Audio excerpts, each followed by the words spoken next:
엄마, 아빠, 식사하세요. 그냥 대충 먹게. 시아버님이 김 전문가나 마찬가지셔. 반찬이 김밖에 없어? 대충 먹자. 왜 안 드세요? 반찬이 별로 없어서 그래? 그러게 좀 빨리 오지. 반찬이 없으면 나가서 사 먹으면 되는 걸 가지고. 애들 데리고 나가려면 힘들다니까. 그러면 차라리 배달을 시키지 그랬어. 엄마 배달 음식 별로 안 좋아하잖아. 그냥 이거에 먹으면 되잖아. 나 쉬는 날에 요리하기 싫단 말이야. 이따 치킨이나 한 마리 시켜 먹으면 됐지. 그래도 김은 너무한 거 아닌가 싶다. 엄마 아빠니까 이렇게 하지. 좀 이해해주면 안 돼? 다음 끼니 때는 그냥 나가서 먹자.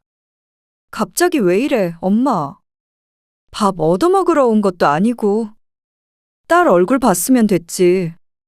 왜 반찬 투정을 해? 오늘 이야기 속 주인공은 67세 서덕자 씨입니다. 그리고 그녀의 딸과 사위에 관한 이야기이죠. 늦둥이로 낳은 딸을 서 씨와 남편은 참 예뻐했습니다. 두 아들보다도 애지중지 키웠죠.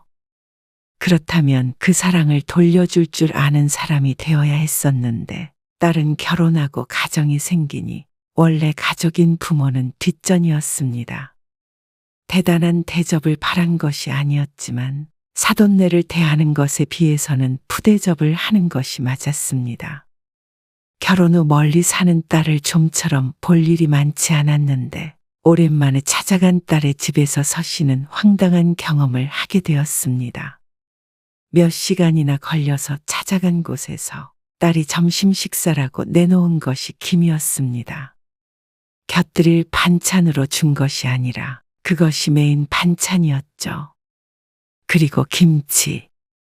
동네 사람이 놀러와도 이것보다는 성의 있는 대접을 했을 것 같았습니다. 부모라서 함부로 해도 된다고 생각하는 딸에게 실망이 컸습니다. 어떻게 해도 부모는 이해해 줘야 한다는 딸의 말이 황당하기도 하고 가슴이 아프기도 했습니다. 언제나 딸에게 하나라도 더 해주지 못해 안달했던 것이 허무했죠. 결혼하면 자식은 남이라고 하더니 그건 아들이 아니라 딸에게도 해당되는 말인 줄은 몰랐습니다. 차라리 며느리가 그랬다면 이 정도로 상처받진 않았을 것이었습니다. 그래서 화내는 서씨 부부를 오히려 이해하지 못하는 딸에게 똑같이 알려주고자 했죠. 서씨는 아들 둘 그리고 딸이 하나 있었습니다. 결혼을 일찍 해 연년생으로 아들을 낳았고 30 넘어 막내딸을 늦게 낳았습니다. 서씨도 남편도 딸이 참 예뻤습니다. 특히나 남편이 그러했죠. 아들 둘은 진작에 결혼을 했고 서씨 부부의 근처에 살고 있었습니다. 그리고 딸도 30살에 결혼을 했죠. 그렇게까지 멀리 살아야 하니? 회사 때문에 어쩔 수 없지. 명절에나 보겠네. 더 자주 올게. 전화도 자주 하고. 딸은 결혼하며 서씨 부부가 사는 곳과 멀어졌습니다. 자가용을 타고도 3시간 정도는 가야 하는 곳이었습니다. 그게 섭섭했지만 사위의 직장 때문에 어쩔 수가 없었습니다. 항상 끼고 살 수 있을 줄 알았던 딸이 품을 떠난 것이었죠. 서씨 부부는 그래서 더 애틋했습니다. 가까이 사는 아들네보다는 덜 만날 수밖에 없으니 그럴 수밖에 없었습니다. 요즘 잘 지내? 잘 지내지? 정신 없어. 고생이야. 애 둘 키우기가 쉬운 게 아니니까. 그러니까. 새 키운 엄마는 진짜 대단하다. 딸의 말에 서씨는 웃었습니다. 어느새 시집가서 자식을 키우니 부모 마음을 아나 싶었죠. 명절에 오면 몇 시쯤 될까? 글쎄. 아침 먹고 출발해도 넉넉 잡아 3시는 돼야 하지 않을까. 도착하면 엄청 배고프겠네. 그렇겠지. 알겠어. 너희 좋아하는 거 해놓고 기다릴게. 딸과의 전화를 끊자 옆에 있던 남편이 물었습니다. 좀 더 빨리 올 수는 없대. 아침 먹고 바로 출발한대. 지난번에도 그랬는데 차가 너무 밀렸잖아. 그래도 기다려야지. 어떻게 더 빨리 일어나라고 그래? 아들은 빨리 딸이 보고 싶은 모양이었습니다. 그리고 손주들도 말이죠. 그리고 명절이 되자 아들네 가족들이 먼저 도착했습니다. 두 아들과 며느리, 손주들이었습니다. 매번 이렇게 음식을 많이 준비하셔요. 저희 왔을 때 같이 준비하셔도 되는데. 아이고, 너희 부려먹느니 내가 하는 게 나아. 그래? 대신 우리가 가면 너희가 고생하잖냐. 서씨 부부는 자식들을 맞는 것도 손님 대접과 같다고 생각했습니다. 그래서 서씨의 집에 자식들이 왔을 땐 밥상에 신경을 많이 썼습니다. 전부터 그랬죠. 그래서인지 어쩌다 아들네 집에 갈 일이 있으면 반대로 대접을 잘 받았습니다. 며느리들 힘들 것 같아서 잘 가진 않지만 그렇게 주고받는 게 인지상정이라고 생각했습니다. 어서 일어나서 가봐. 설거지하고 갈게요.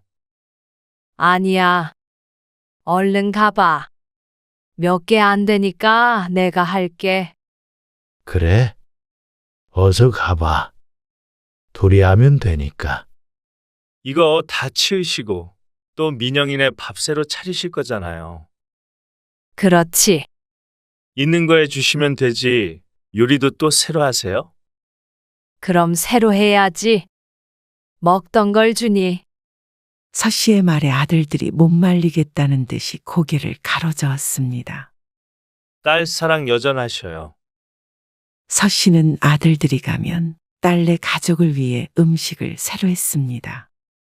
무척 번거로운 일이었고 아들은 그럴 필요가 없다고 생각했지만 서씨 부부는 딸과 사위가 좋아하는 음식을 만들어 주었습니다. 그 정도로 딸을 챙겼죠. 역시 집밥이 맛있네. 딸에게서 이 말을 들으면 서씨 부부는 기분이 좋았습니다. 멀리 사는 딸 가끔 왔을 때라도 제대로 챙겨주고 싶었습니다. 애들 키우느라 힘들지? 그래도 시댁에서 가끔 봐주셔서 괜찮아. 아이고, 감사한 일이야. 고생이 많으시겠어. 아니에요. 애들 보니까 오히려 좋아하셔요. 근처에 살았으면 우리도 좀 봐주고 할 텐데. 연년생이라 힘들다며 딸이 푸념을 했습니다. 그래도 애들 금방 자라. 그러면 서운하니까 어렸을 때 실컷 봐. 서씨 부부는 딸과 즐거운 시간을 보냈습니다. 비록 딸네 가족까지 집으로 돌아가면 서씨 부부는 골병이 날 것처럼 힘들었습니다. 명절 동안 손님 맞이를 2번 하는 느낌이었습니다. 그래도 좋았습니다. 이렇게만 살 수 있다면 좋겠다고 생각했죠. 그런데 시간이 지날수록 딸과의 사이는 조금씩 소원해질 수밖에 없었습니다. 요즘 왜 이렇게 전화가 없어? 아빠가 걱정하던데. 그랬나? 바빠서 그랬지. 잘 지내? 늘 똑같지 뭐. 엄마 근데 나 바빠서 이만 끊어야 될 것 같아.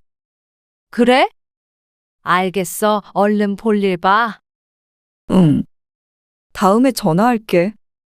전화를 끊고 보니 옆에서 기다리고 있던 남편이 탄식을 했습니다. 아, 바꿔달라니까. 아니, 바쁘다고 끊어야 된다고 그래서 못 바꿨지. 그러면 당신이 전화하지 그랬어. 이 기집애는 왜 요새 전화도 안 해? 통화한 지가 한 달은 훨씬 넘은 것 같은데. 바쁘대. 아무리 바빠도 전화 한 통 할 시간 없나? 지난번에 어버이날에도 그냥 넘어가서 남편이 서운해했던 적이 있었습니다. 그래도 일하는 딸 방해할까 싶어서 먼저 전화는 못하고 서씨에게 시키는 남편이었습니다. 결국 통화는 못하고 끊자 남편은 골이 났죠. 그래도 금방 보자 너. 금방 언제? 추석에. 그러네. 그 말에 다시 싱글벙글해진 남편이었습니다. 딸은 연락이 뜸해졌습니다. 명절이 아니어도 어쩌다 한 번씩은 내려왔었는데 그마저도 없어졌습니다. 아무래도 애들 다 끌고 먼 길을 내려오는 것이 힘든 것 같았습니다. 이해는 갔습니다. 차가 안 막혀도 왕복 6시간 거리를 오가는 것은 웬만한 마음을 먹지 않고서는 힘든 일이었으니 말이죠. 그래서 서씨 부부도 한번 내려오란 소리를 하지 않았습니다. 그런데 명절 때도 서씨 부부를 방문하는 게 줄어들었습니다. 1년에 2번뿐인 명절인데 줄어들 것이 있느냐 싶겠지만 2번 중 1번은 안 오는 때가 많아졌죠. 미안, 엄마. 이번에는 집에 있을게. 차가 너무 많이 막히긴 하지. 그것도 있고. 요즘 너무 피곤해서 좀 쉬고 싶어. 회사 일이 힘들어? 그렇지. 주말에는 또 애들 보느라 바쁘니까. 명절에라도 쉬려고. 그러면 사돈네도 안 가게? 에이, 시집엔 가야지. 그 말에 잠시 섭섭한 감정이 들었지만 고개를 저었습니다. 친정엄마가 이해해주지 않으면 누가 해주나 싶었습니다. 시집에 갔다가 서씨 부부에게 오는 대신에 딸이 조금이라도 쉬었으면 하는 바람이었죠. 그래. 설에는 오지? 아마도 설에는 갈게. 알았어. 나중에 안 바쁠 때 또 전화해. 알았어. 딸과의 통화를 마치자 조금 쓸쓸한 기분이 들었습니다. 아들들이 결혼하고 며느리가 생기자 서씨 부부는 어쩐지 남의 가족이 된 것 같았다고 느낀 적이 있었습니다. 이제는 내 아들이 아니라 한 집안의 가장이 되었구나 하고 말이죠.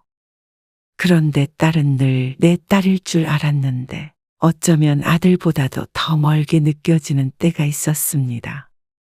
지친 딸에게 투정을 부릴 수는 없기에 별말은 하지 않았지만 서씨 부부도 분명히 서운할 때가 있었습니다.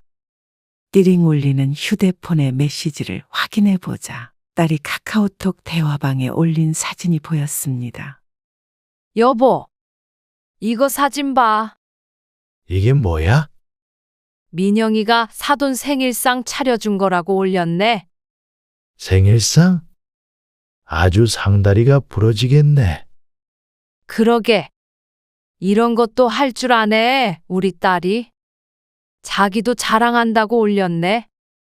마냥 웃음만 나오는 것은 아니었습니다. 어쩐지 안사돈이 부럽기도 하고 내 딸이 안쓰럽기도 했습니다. 이렇게 여러 가지 음식 차리는 게 쉬운 일이 아님을 알고 있기에 고생했다 싶었죠.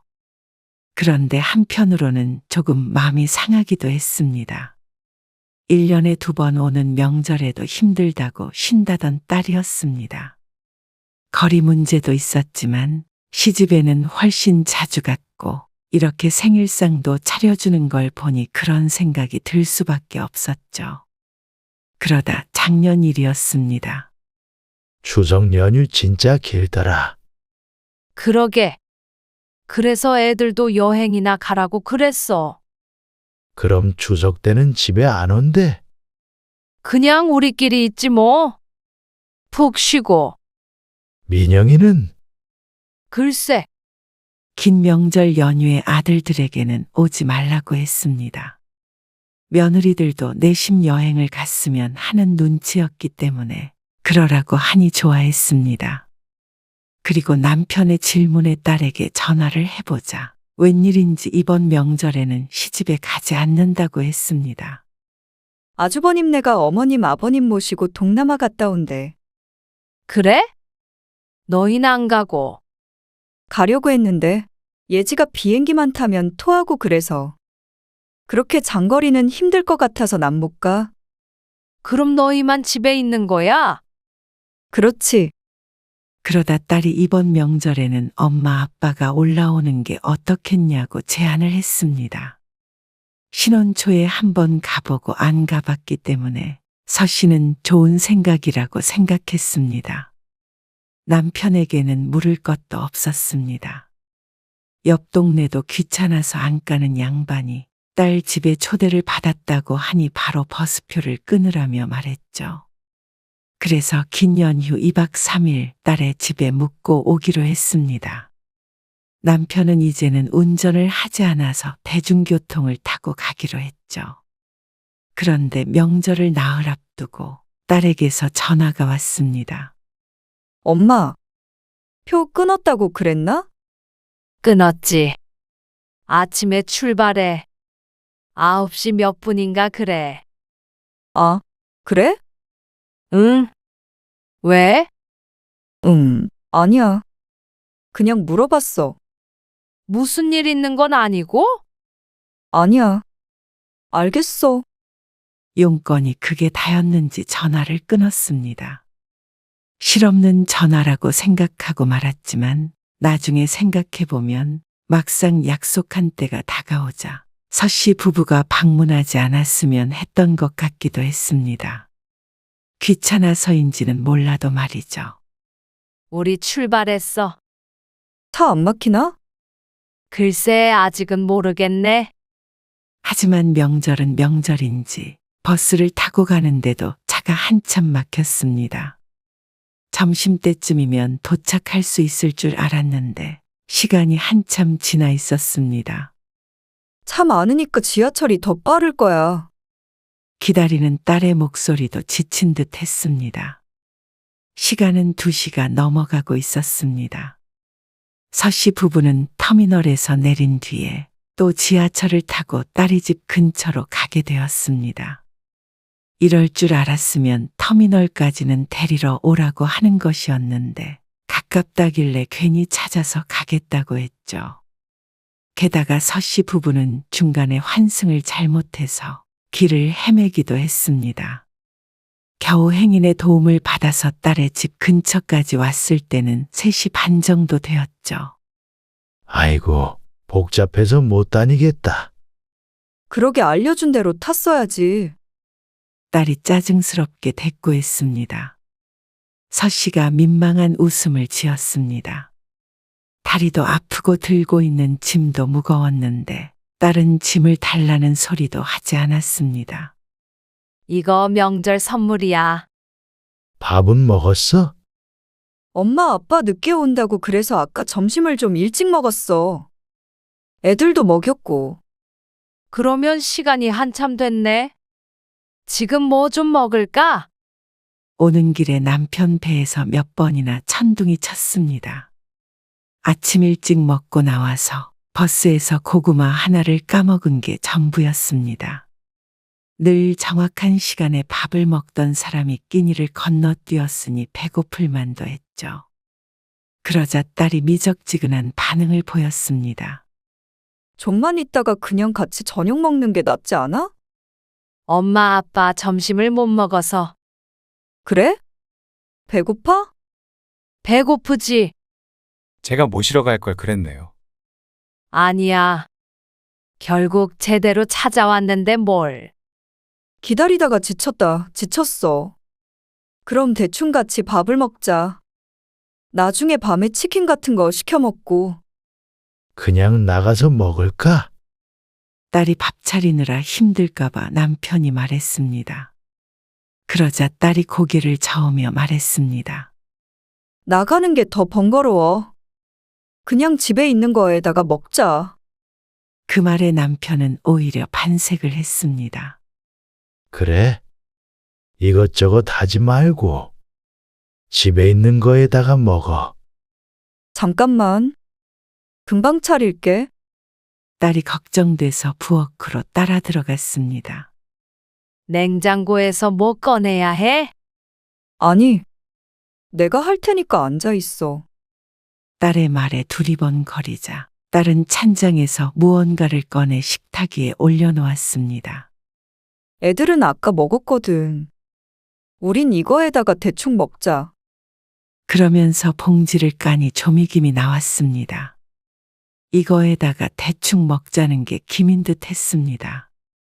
서씨도 남편도 김은 잘 먹었지만 조금 당황스러웠습니다. 그리고 딸이 냉장고 문을 열자 목을 길게 빼고 봤는데 반찬통 하나를 꺼내더니 냉장고 문을 닫았습니다. 김치였습니다. 아빠, 식사하세요. 딸이 거실에 앉아있던 남편을 불렀습니다. 그러자 사위도 와서 다 같이 식탁 위에 앉았는데 딸이 밥을 퍼서 놓았고 식탁 위에 반찬이라고는 김과 김치밖에 없었습니다. 남편도 이게 단가 싶어서 두리번거렸습니다. 그냥 대충 먹게. 딸이 재차 말하며 더 이상의 반찬은 없다고 했습니다. 아무리 대충이라지만 이렇게 대충 차린 밥상은 살면서 처음이었습니다. 내가 집에서 혼자 먹는 밥이 아닌 이상 이렇게 차릴 사람은 없었습니다. 다른 반찬은 없어? 우리 아까 먹은 건 사위도 당황스러웠는지 딸에게 물었지만 딸은 인상을 찌푸렸습니다. 다 먹었지. 아까 밥을 이상한 시간에 먹어서 배 별로 안 고파. 당신 배고파? 배는 안 고픈데. 그럼 그냥 이렇게 먹자. 그러면서 서씨 부부에게는 김이 시집에서 보내준 거라 맛있다고 했습니다. 아버님이 김 전문가나 마찬가지셔. 바깥 사돈이 고향이 김으로 유명한 곳이라며 태연하게 밥을 싸먹는 딸을 보니 서씨는 숟가락 들 의지가 생기지 않았습니다.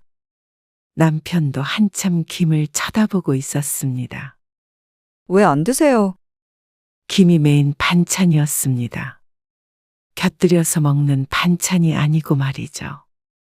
이 정도면 맨밥이 아닌가 싶었습니다. 세상에나 몇 년 만에 집에 방문한 친정부모에게 대접할 음식인가 싶었습니다. 서씨 부부가 가만히 앉아있자 딸이 물었습니다. 아빠 국 있어야 하나? 아까 애들 먹다 남은 거 있는데 그거라도 데워줘? 됐다. 남편은 배고프다 못해 쓰릴 듯한 배를 그저 채우기 위해 밥을 우겨 넣었습니다. 국이고 뭐고 딸의 말처럼 대충 끼니를 채우는 느낌이었습니다. 사위의 말을 들어보면 평소에도 이렇게 먹는 것 같지는 않은데 아무래도 자신들이 배가 안 고프다 보니 상이 이 모양인 듯 했습니다. 김 먹어봐. 엄마, 자꾸만 김 타령을 하자 화가 났습니다. 너무 성의 없는 밥상에 푸대접을 받은 것 같았습니다. 속도 차지 않을 것들을 보니 그동안 딸과 사위가 방문했을 때마다 차려줬던 음식들이 떠올랐습니다. 말 그대로 상다리가 부러질 듯이 해줬던 것을 생각하면 결코 이렇게 내올 수는 없었습니다. 딸이 온갖 요리를 해주길 바란 것이 아니었습니다. 차리기 힘들면 나가서 먹어도 충분했습니다.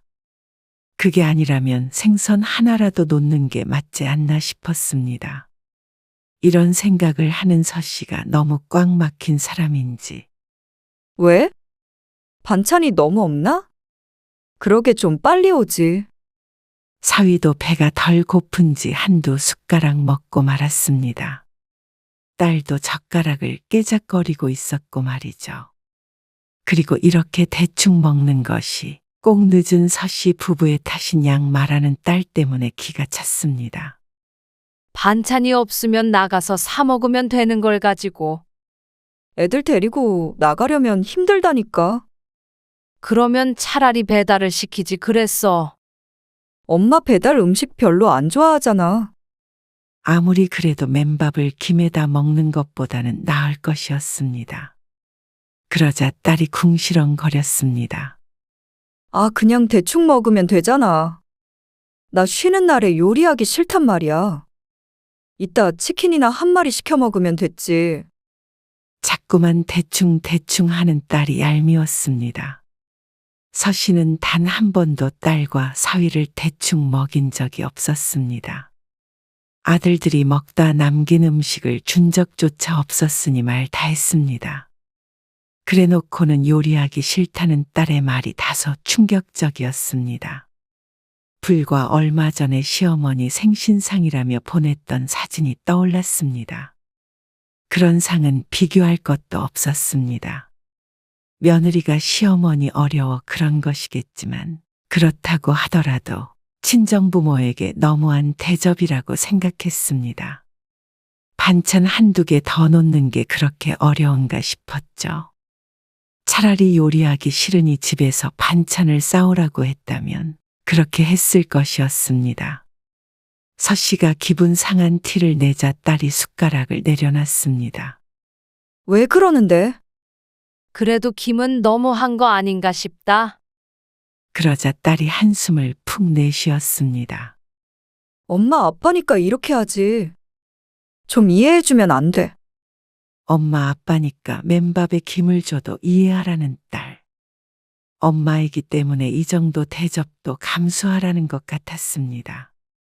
그런 뜻이 아닐 거라고 믿지만 마음이 좋지 않은 것은 어쩔 수 없었습니다. 차라리 오라고나 하질 말았으면 했습니다. 이건 힘들고 말고의 문제가 아니라 성의 문제였습니다. 서 씨도 일을 안 해본 것 아니고 애를 안 키워본 것 아니었습니다. 하지만 친정부모에게 이렇게 소홀하게 했던 적은 없었습니다. 시부모가 더 어렵고 신경이 쓰였던 것은 맞지만 내 부모이기에 더 챙기는 부분도 있었죠.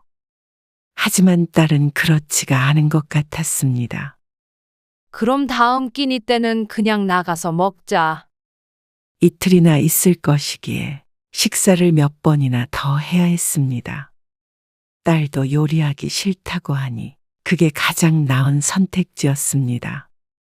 하지만 희한하게 딸은 외식을 싫어했습니다. 애들 데리고 식당 가면 번잡스럽다니까. 밥 제대로 못 먹어. 집에서는 그냥 두면 되니까 먹는데. 식당에서 엄마가 볼게. 그냥 집에서 먹자니까. 뭐 해주면 되는데. 딸의 말투가 점점 강해졌습니다. 서 씨가 꼭 반찬 투정하는 철없는 엄마가 된 것 같은 기분이 들었습니다. 번잡스러워서 식당에서는 제대로 못 먹어서 싫다는 딸은 지금 서 씨 부부가 밥을 제대로 먹는다고 생각하는지 궁금했습니다. 그냥 배달 음식을 시켰어도 맛있다고 먹었을 텐데 너무한다 싶었습니다.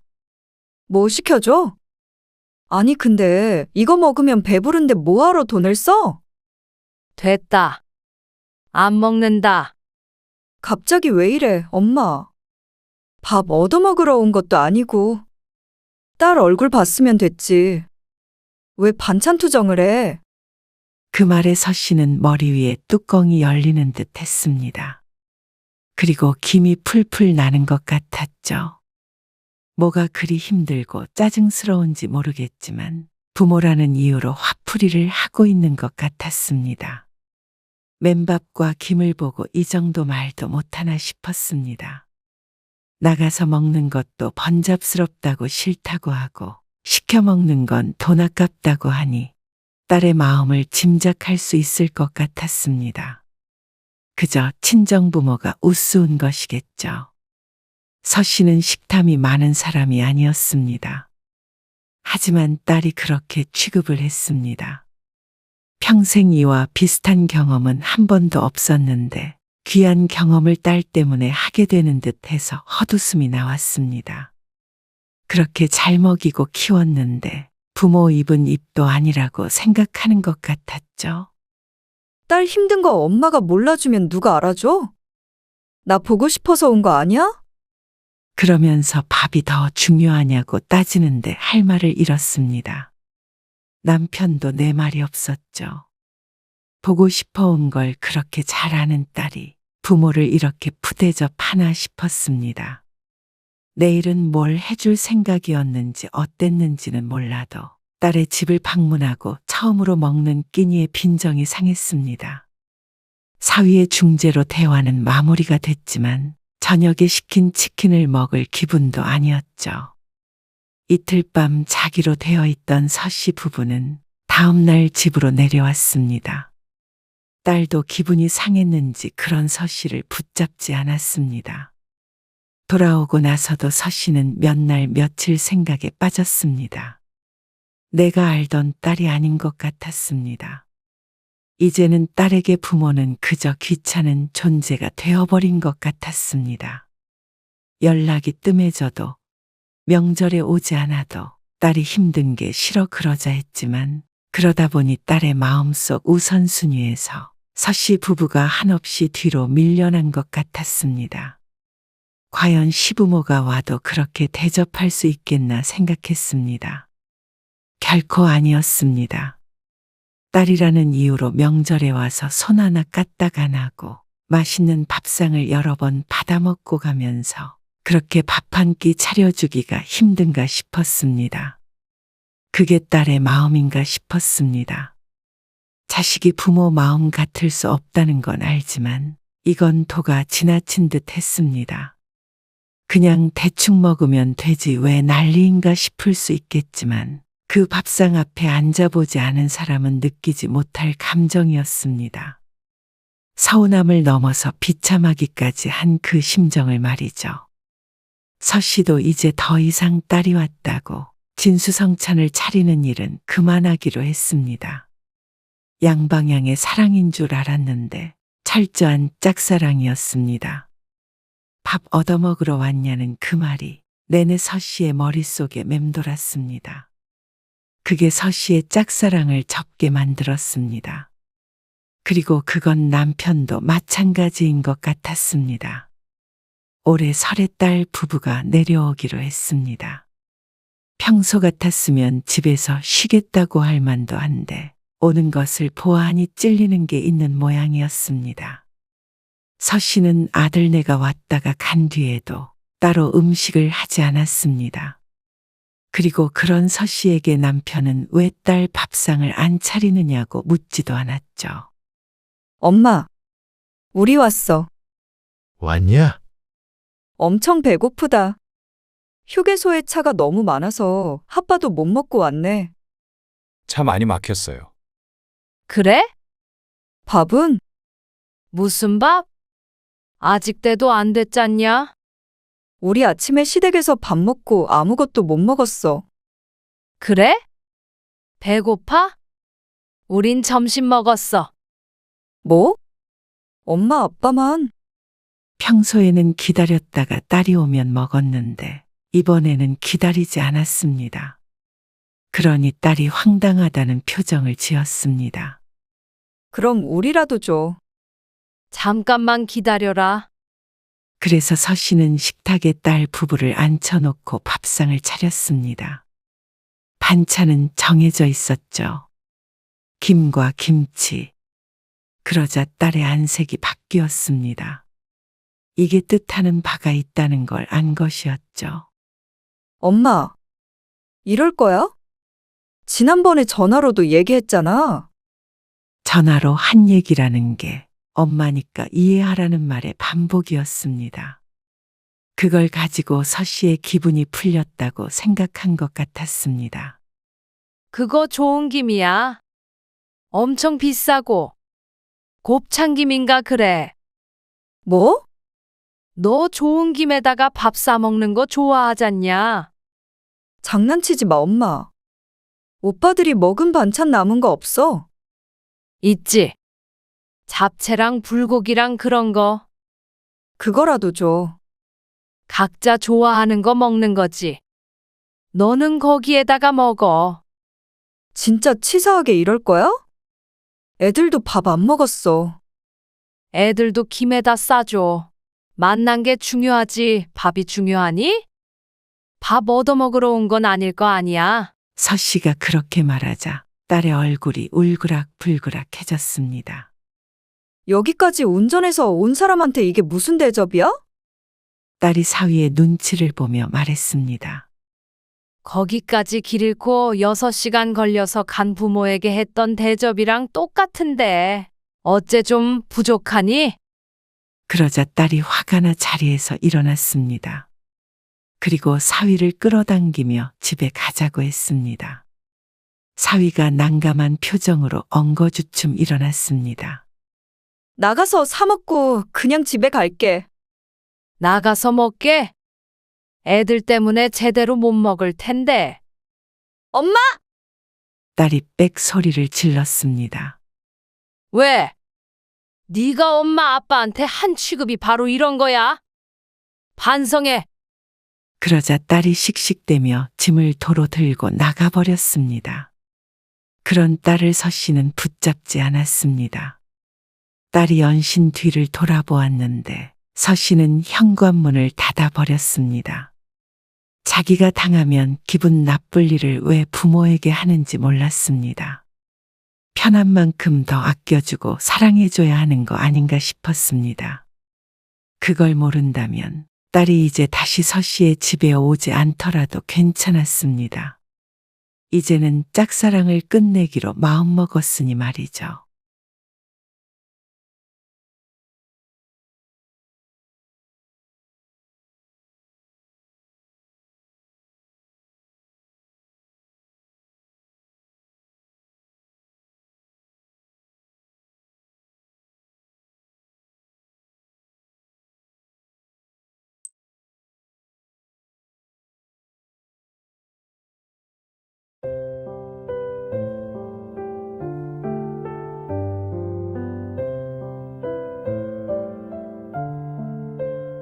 우리는 부모로서 해줄 만큼 해줬다고 생각한다. 어떻게 30 넘은 자식 며느리 생활비까지 대줬겠냐? 이만하면 되지 않았니? 부모도 부모 삶이 있는 거잖아. 그 집 너희 주고 나중에 노후에 돈 없어서 너희한테 손 벌리면 그게 좋겠냐? 너흰 젊으니까 충분히 노력하면 일어날 수 있잖아. 착실히 살아. 이렇게 나가라니요. 자식한테 너무하신 거 아니에요? 아버님 손주도 있잖아요. 좀 생각을 해주세요. 아니면 전 이혼해요. 저희는 못 나가요. 그냥 물려줬다고 생각해 주세요. 하나밖에 없는 자식이잖아요. 우리는 너희한테 손 안 벌리고 살려고 열심히 사는데 너희는 뭐가 문제길래 착실하게 살질 못해. 이혼하게 생기면 차라리 이혼을 하고 각자 살아. 부모 협박할 생각 말고 못 나가겠다고 버티면 소송이라도 하자. 오늘 이야기 속 주인공은 63세 한석중 씨입니다. 그리고 그의 아들과 며느리에 관한 이야기이죠. 한 씨는 자식 하나 낳은 죄로 평생을 고생하며 사는구나 싶었습니다. 하나에게 뭐든 다 해주자는 생각으로 키웠는데 그게 오히려 독이 된 듯 했습니다. 뭐든 스스로 얻을 생각보다는 부모 덕을 보고 인생을 쉽게 살아가려는 아들을 보니 한 씨의 삶을 다시 되돌아보게 되었습니다. 노후에 살려고 열심히 돈 모아 사둔 집을 아들에게 빌려준 것을 후회했습니다. 한 씨 부부도 곧 그 집으로 들어가야 하는 상황인데 아들은 돌려주지 못한다고 했습니다. 그러면 자신들이 갈 곳이 없다는 것이었죠. 하지만 부모가 갈 곳이 없어지는 건 생각도 안 하는 것 같았습니다. 늘 자기만 생각하며 살았던 자식이 부모 걱정을 할 리가 없는 모양이었습니다. 거기에 항상 혼자서만 피해자라고 생각하며 시부모만 원망하는 며느리까지. 한 씨 부부도 이제는 지쳤습니다. 이러다가는 말년의 자식에게 가진 재산 다 뺏기고 길거리에 나앉을까봐 두려웠습니다. 자식에게 손 안 벌리고 살려고 열심히 살았는데 그걸 몽땅 가져가면 결국 노후엔 자식에게 빌부터 눈치 보며 사는 것밖에는 안 남을 것 같았죠. 그래서 한 씨도 아내도 결단을 해야 했습니다. 이제는 자식이 우선이 아니라 부부가 우선인 인생을 살아야 했습니다. 한 씨는 아들이 하나 있었습니다. 딸이 하나 더 있었으면 했지만 아내의 몸이 건강하지 못했던 탓에 둘째는 포기했습니다. 지금 생각해보면 그게 잘한 것이었는지 헷갈렸습니다. 딸이 있었다면 못난 아들 대신 효도를 했을까 싶기도 했고 또 한편으로는 아들 같은 딸이 하나 더 있었다면 제명에 못 살았을 것 같았습니다. 한씨 부부는 아들이 크게 될 인물이라고 생각했습니다. 어려서부터 남다르게 똑똑하다는 소리를 많이 듣고 자랐기에 더 어렸을 땐 판검사로 키워야겠다는 생각도 했죠. 하지만 커가면서 꿈은 꿈일 뿐이라는 걸 알게 됐습니다. 그래도 공부는 잘했기에 대학 졸업 후에 법무사가 되겠다는 아들을 지지해 주었습니다. 어떻게 됐어? 오늘 발표 날이잖아. 그게, 왜? 잘 안 됐어? 네, 죄송해요. 아들의 낙방 소식에 한씨도 속이 안 좋았지만 애써 웃으며 아들의 어깨를 두드렸습니다. 괜찮아.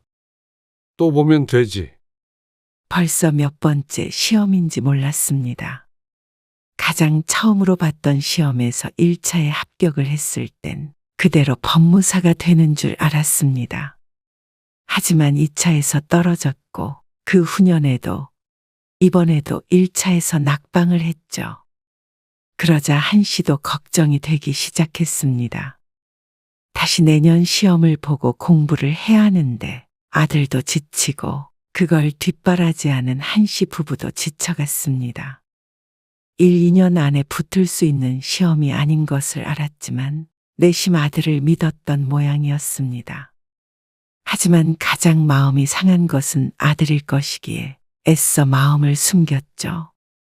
그런데 문제는 분명히 있었습니다. 전화 갔다 올게요. 어디? 오늘 학원 쉬는 날 아니야? 아, 은정이 만나러요. 아들의 말에 아내가 잠시 대답이 없었습니다. 이제 20대 후반인 아들의 여자친구를 가지고 뭐라고 할 수는 없었지만 잔소리하고 싶은 걸 참고 있는 눈치였습니다. 중요한 때에 연애하느라 바쁜 아들이 못마땅한 것 같았죠.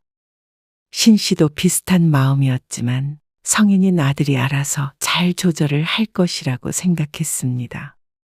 올해 만난 여자친구이니 아들의 공부를 응원해 줄 것이라고 생각했죠. 하지만 부모의 마음일 뿐이었습니다. 저, 은정이랑 결혼해야 할 것 같아요. 말이 조금 이상했습니다. 결혼해야 할 것 같다는 게 하겠다는 말인지 하고 싶지 않다는 말인지 몰랐죠. 하지만 이어지는 아들의 말에 아내는 거의 뒤로 넘어갈 지경이 되었습니다. 은정이가 아이가 생겼대요. 뭐? 경악하는 아내를 지켜볼 정신이 없었습니다. 신 씨도 할 말을 잃은 건 마찬가지였습니다. 우려했던 일이 최악의 형태로 일어난 듯 했습니다. 아이는 나중에 나오면 안 되니.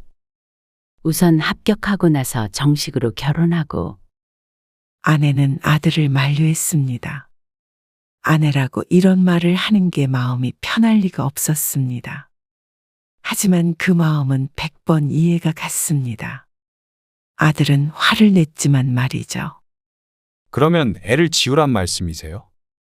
나중에 다시 가지면 어떻게 그런 말을 하세요? 지금은 며느리가 된 아들의 여자친구도 눈물을 흘렸습니다. 착잡했습니다. 뭐가 맞는지 한씨 부부도 알지 못했습니다. 결혼하고 안정적으로 살면 공부 더 잘할 수 있어요. 무슨 돈으로 살겠다는 거야? 금방 합격할 테니까 그때까지만 좀 도와주세요. 결국엔 달리 방법이 없었습니다. 아이가 생겨서 결혼하겠다는데 끝까지 반대한다면 며느리에게도 몹쓸 짓을 하는 것이었습니다. 하지만 차마 아들의 결혼을 진심을 다해 축하해 줄 수가 없었습니다. 아들이 결혼할 때 전세자금을 사돈과 반씩 보태주었습니다. 그리고 며느리도 임신으로 일을 그만두었기에 생활비도 도와주었습니다. 하지만 그렇게 계속 살아갈 수 있을 리가 없었습니다. 공부 그만두려고요. 결혼한 지 1년 정도 되었을 때 아들은 펜을 놓았습니다. 이렇게 해서 또 떨어지면 어떡하고. 은정이랑 애 보기도 미안하고요. 한 씨와 아내는 그동안 뒷바라지 했던 것이 허무했습니다. 결국 포기할 것을 그렇게 아등바등했나 싶었죠. 그래도 1차도 합격했었잖아. 조금만 더 하면 되지 않겠냐? 몇 년 동안 공부만 한 게 아깝잖아. 언제까지 공부만 할 수는 없잖아요. 어린 아이를 안고 있던 며느리가 한마디 했습니다. 인상은 잔뜩 찌푸려진 채였습니다. 매일 그것 때문에 싸우게 돼요. 저희도 경제적으로 안정된 삶을 살아야죠. 그래야 애기도 키우잖아요. 그래서 우리가 도와주고 있잖아. 그럴 돈 있으면 차라리 집을 사주시는 게 나았어요. 며느리의 눈엔 도끼가 보였습니다. 며느리도 마음고생이 이만저만이 아닐 것임을 알았지만 그렇다 치더라도 보통이 아닌 성격은 익히 알고 있었죠. 저는 애 키우느라 일 못해요. 그러면 애 아빠가 돈 벌어와야죠. 말투가 무척 공격적이었습니다. 하지만 그 말에 한씨 부부가 더는 할 수 있는 말이 없었습니다. 아들도 가정이 생겼으니 먹고 살아야 하는 건 맞았습니다. 그리고 더는 아들도 공부에 뜻이 없는 것 같기에 그러라고 했습니다. 더는 부모가 나설 상황이 아님을 알았습니다. 여태껏 뒷바라지한 것은 이미 끝난 일이었고 앞으로 아들이 잘 사면 그것으로 욕심버리고 살자 싶었죠. 그리고 때마침 아내의 건강이 나빠져 아들 부부에게 신경 쓸 겨를이 없어졌습니다. 아들은 직장을 알아보다가 안 되겠는지 사업을 하겠다고 했습니다. 그리고 한씨 부부에게 도움을 요청했죠. 한씨 부부도 마지막이라고 생각하고 보태줬습니다. 이후엔 퇴직을 몇 년 앞두고 지방으로 발령이 난 한씨와 아내는 이사를 하게 됐습니다. 나는 여기서 계속 일하는 게 낫지 않아? 그럼 따로 살게 되는데. 주말 부부 하면 되지. 당신 어차피 곧 있음 퇴직하잖아. 이 나이에 무슨 주말 부부야. 부동산이야 거기에다가 차리면 되지. 잘 안 되면? 여기선 그래도 밥벌이는 되잖아. 잘 안 돼도 우리 먹고 살 걱정할 정도는 아니잖아. 당신 건강도 안 좋은데 같이 내려가서 몇 년 쉬다 온다고 생각하자. 그럼 다시 와? 올 수도 있지. 당신이 다시 오고 싶다고 하면. 그래서 한씨는 살던 집을 팔고 2시간 정도 떨어진 지방으로 갔습니다. 거기에서 한씨는 계속 회사에 다녔고 아내는 다시 부동산을 차렸는데 부동산이 생각보다 잘 돼서 이전보다 돈벌이는 더 됐습니다. 그리고 무엇보다 아들에 대한 걱정을 내려놓으니 조금 살만했습니다. 이제 한씨 부부의 노후만 생각하며 살 수 있을 것 같았죠. 아들도 일이 잘 풀렸는지 삶에 꽤나 만족하는 듯 보였습니다. 일은 잘 돼가니? 먹고 살만은 해요. 공부 그만둔 거는 후회 안 할 정도로요. 그래. 그거면 다행이다. 은정이도 좋아하고요. 하지만 그것도 처음일 인연이었습니다. 불안정한 사업을 하며 외벌이로 풍족하게 살 수 없었던 아들과 며느리는 자주 마찰이 있었습니다. 한씨는 아들네와는 거리가 멀어지니 명절에나 볼 수 있었습니다. 그런데 그렇게 가끔 보는데도 불구하고 한 번씩 아들 며느리가 오면 한씨 속을 뒤집어 놨습니다. 오느라 고생했네. 요새 별일 없고? 아내의 인사말에 며느리가 한씨 부부에게 하소연을 했습니다. 별일이요? 별일이 왜 없겠어요? 왜? 무슨 일 있어? 무슨 일은 매일 있어요. 공부하느라 모아둔 돈은 없지 그렇다고 집이 있는 것도 아니지. 사업이랍시고 하는데 가져오는 돈은 적고 늘 빠듯해요. 며느리의 적나라한 불평에 한씨 부부가 당황스러워 서로를 쳐다보았습니다. 그런다고 집에서 집안일이나 해주는 줄 아세요? 남들은 남편이 애 봐주고 설거지 해주고 다 해요.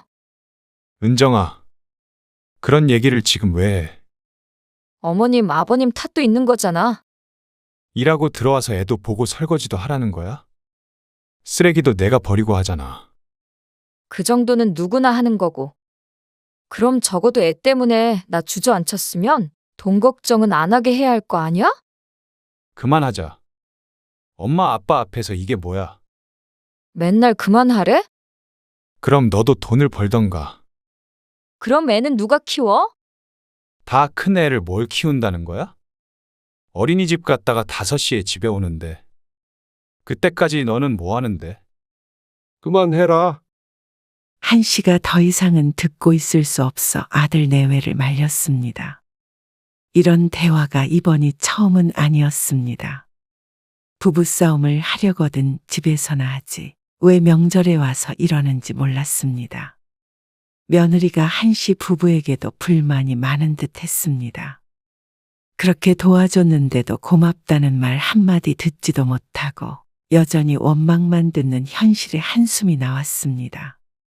아들도 먹고 살 만큼은 번다고 했는데 그러면 며느리도 같이 일하면 충분히 살아갈 수 있지 않나 싶었죠. 차라리 덜 보고 사는 게 마음이 편할 것 같았습니다. 며느리도 명절에 굳이 오고 싶지 않은 눈치이고 한씨 부부도 이런 모습을 보는 게 전혀 달갑지 않았습니다.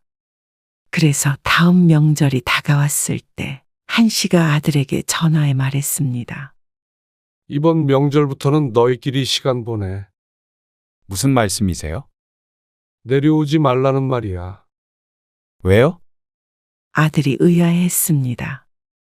너희 엄마 건강도 안 좋고 왜요? 어디가 아프신데요? 좀 쉬고 싶어 해. 집에 누구 오면 음식도 해야 되고 신경 써야 하니까. 엄마 병원 자꾸 다니는데 명절에라도 좀 쉬어야지. 일을 그만두시면 되지 않아요? 그건 아내가 원하지 않아 했습니다. 벌 수 있을 때까지 일을 하고 싶다고 했죠. 한씨는 아내를 핑계로 명절에 아들 며느리에게 오지 말라고 했습니다. 얼떨떨해 하는 것 같기는 했지만 아들도 굳이 내려오겠다고 하진 않았죠. 도영이는 안 보고 싶으세요? 그럼 거의 못 보는 건데. 물론 내 손주가 예쁘긴 했지만 이제는 좀 마음 편히 평화롭게 살고 싶었습니다. 여보, 예전에 살던 집 옆에 아파트 있지? 거기 급매물이 나왔는데 그거 사둘까? 얼마나 싸게 나왔는데. 아내가 시세보다 8천만 원 낮게 나왔다는 아파트를 사자고 했습니다. 전세 세입자도 있어서 목돈 안 들이고 살 수 있어. 어차피 당장 올라가서 살 것이 아니니 사두었다가 퇴직 후에 천천히 이사하면 좋을 것 같았습니다. 적은 돈 들여서 사고 나중에 세입자에게 돌려줄 전세금은 천천히 모으자고 했죠. 한씨도 아내의 의견에 동의했습니다. 돈을 모으러 노후 자금이라고 생각하고 한씨 부부는 아파트를 사게 되었습니다. 그리고 그 뒤엔 조금씩 저축을 해서 전세금을 마련했습니다. 몇 년 뒤에 신혼부부 세입자들이 이사를 나간다고 할 때쯤엔 대출 없이 전세금을 돌려줄 수 있었죠. 다음 세입자 구하지 말고 리모델링해서 두자. 그래. 병원 왔다 갔다 할 때도 있으니까. 그리고 슬슬 올라갈 준비해야지. 퇴직 후에 바로 올라가려던 걸 아내가 부동산이 잘 되니 조금만 더 있다가 가자고 해서 기다렸습니다. 그래서 한씨 부부는 1년 정도 후에 이사를 할 생각이었죠. 그래서 세입자가 퇴거한 뒤에 전체적으로 리모델링을 했습니다. 평생 살 집이었으니 제대로 깔끔하게 고치느라 왕복 4시간 거리를 거의 매주 다녀야 했습니다. 그래도 살던 동네로 다시 이사할 생각에 좋았습니다. 근처에 대학병원이 있어 왔다 갔다 할 일이 종종 있었는데 집이 있으니 머물다 가기도 했죠. 그러던 어느 날이었습니다. 저 공부를 다시 해볼까 해요. 아들이 전화해서 하는 말에 놀랐습니다. 그런데 듣고 보니 전혀 공부할 상황이 아닌 듯 했습니다. 전세 보증금도 날려서 지금 오갈 데도 없어요. 뭐? 보증금을 어떻게 날려? 일이 잘 안 풀렸어요. 사업을 하다 경기가 안 좋아서 대출을 받아 썼다는 아들. 근데 공부를 어떻게 하겠다는 거야, 갑자기. 은정이가 회사 다니기로 했어요. 인생 마지막 도전이라고 생각하려고요. 이게 아니면 그저 그렇게 살다가 나중에 애 교육도 제대로 못 시킬 것 같아요. 1년 허리띠 졸라매려고요. 한 씨는 근심을 숨기지 못했습니다. 공부도 여유가 있는 상황에서 해야지. 혼자 벌어서 어떻게 살겠어? 이 300만 원 벌어서 식구가 살아줘? 당장 집도 문제라며. 그러자 아들이 조심스럽게 말을 꺼냈습니다. 집은 아버지 빈집 있으시잖아요.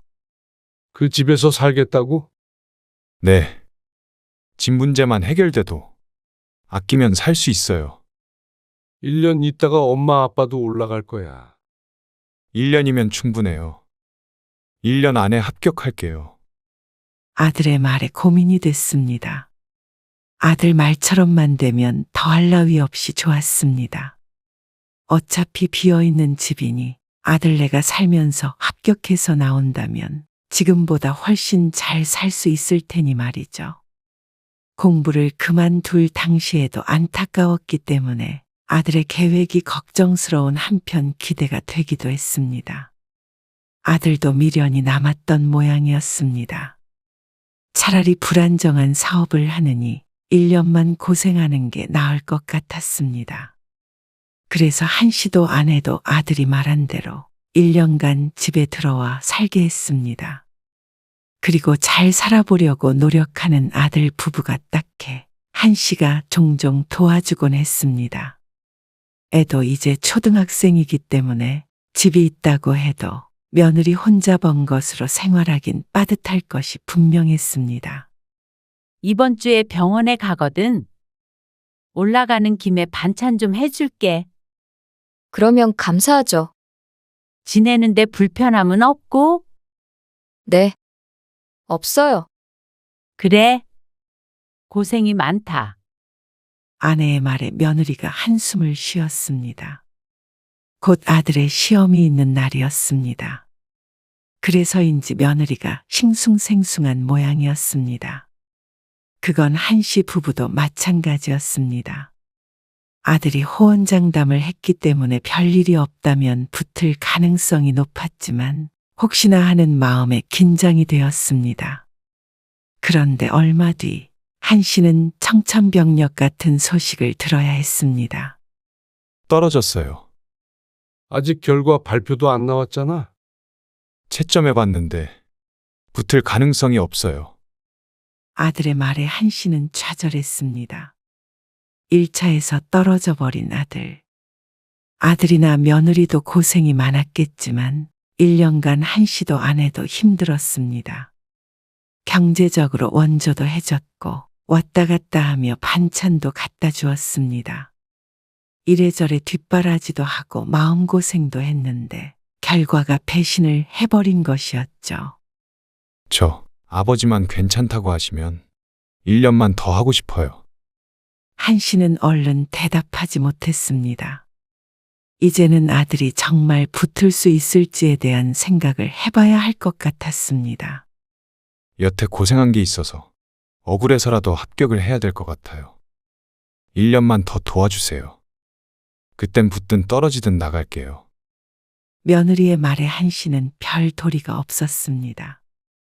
여기서 거절을 하면 무슨 원망을 들을까 싶었습니다.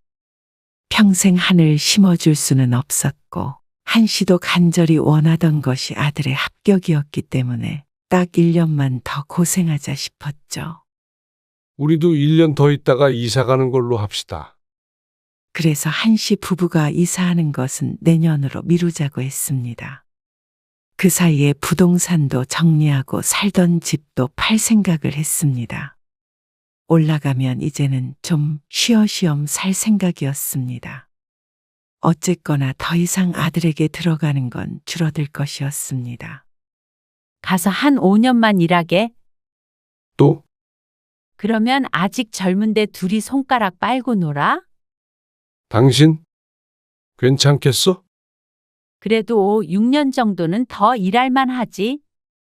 그 말도 틀린 것은 아니었습니다.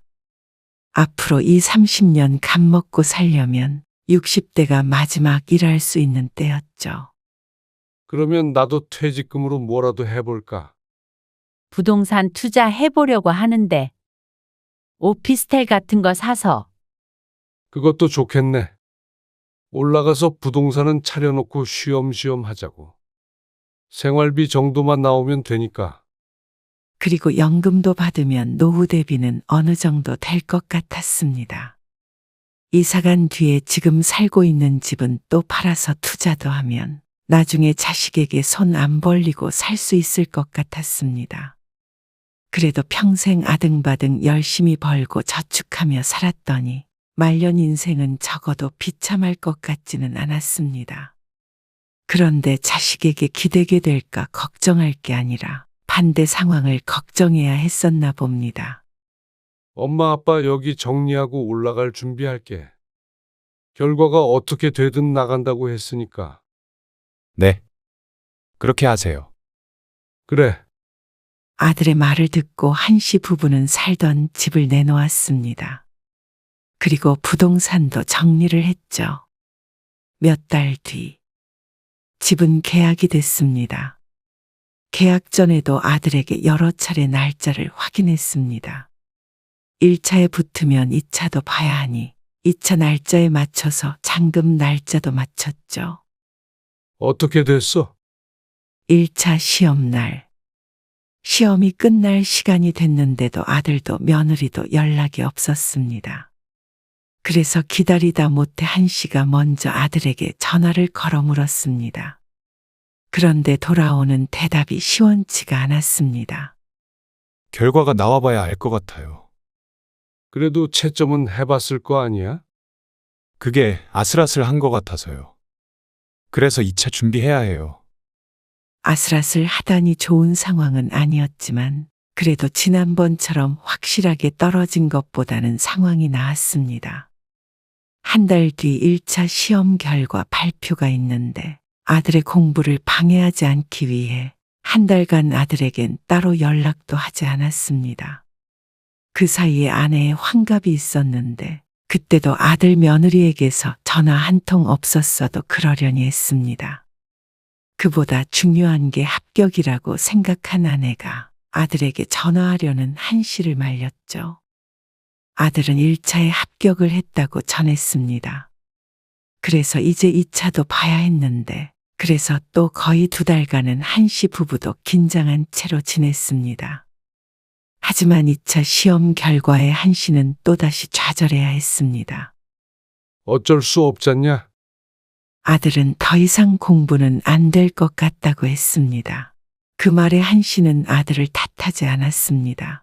안타깝지만 이게 이제는 30 후반이 되어 가는데 아들 말처럼 언제까지 공부만 할 수는 없었습니다. 손주도 커가니까 꿈만 쫓을 수는 없었죠. 며느리가 혼자 버는 돈도 세 식구가 생활하기에 택도 없었습니다. 그렇다고 또 1년간 한씨 부부가 뒷바라지 하기엔 이제는 지치기도 했습니다. 아들도 이번이 마지막이라고 했으니 이제는 미련을 버릴 때가 된 것 같았습니다. 이게 한계인가 봐요. 아들은 크게 낙담했습니다. 그래도 최선을 다했잖냐?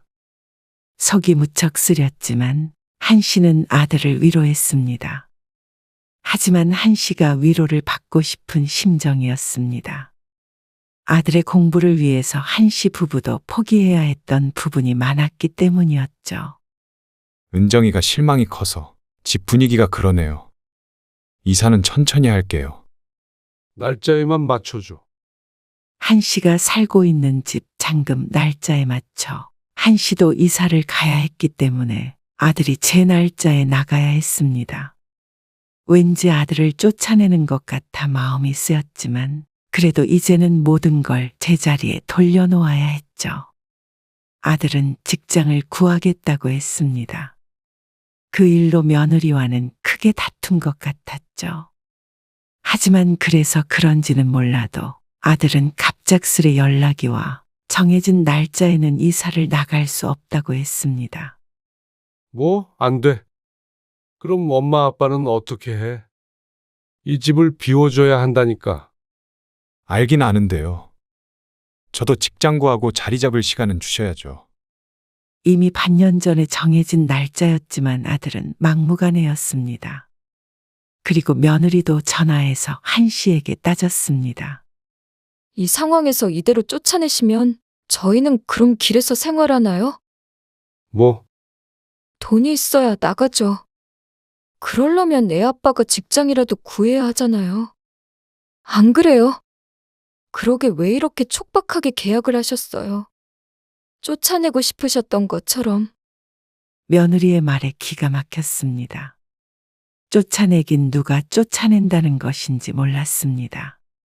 2년이나 공짜로 살게 해줬는데 나가면서 고맙다는 말 정도는 할 줄 알았더니 배째라는 식으로 나오고 한 씨를 원망까지 했습니다.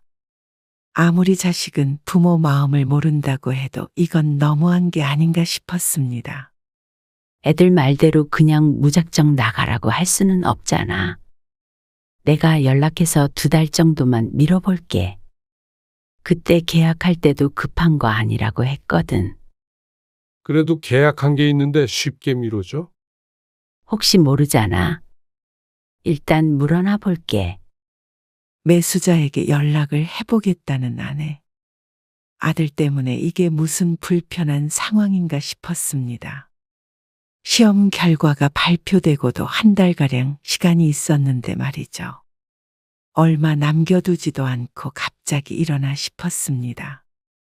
그런데 천만다행히도 매수자가 양해를 해주어 잔금 날짜를 미룰 수 있었습니다. 그쪽은 당장 이사 들어올 게 아니라 2달 정도 미뤄도 괜찮다고 했죠.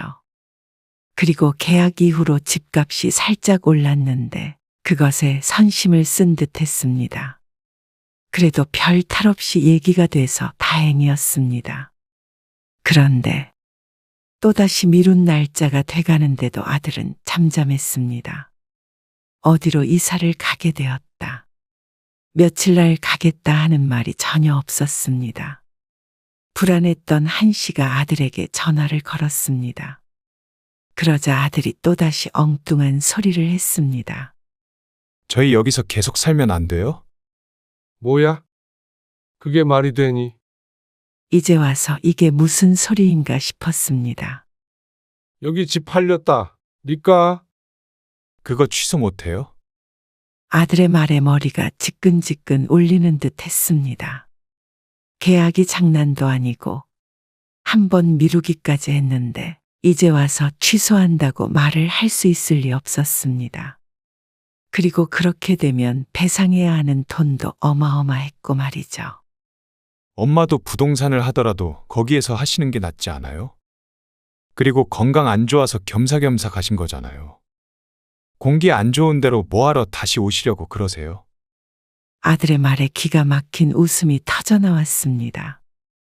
온갖 말로 설득해 보려는 것 같았지만 말도 안 되는 소리였습니다.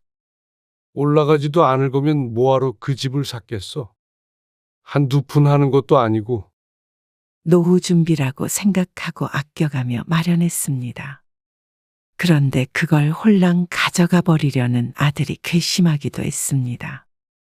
결혼할 때 마련해준 전셋집은 사업한다고 스스로 날려놓고는 당연하다는 듯이 부모에게는 수억을 요구하는 꼴이었습니다.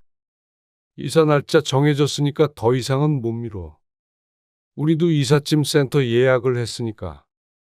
맞춰서 비워줘라. 한 씨가 단호하게 말했습니다. 그동안 한 씨가 아들 뒷바라지 하느라 들인 돈이 그 아파트 가격보다 더 많을 것이었습니다.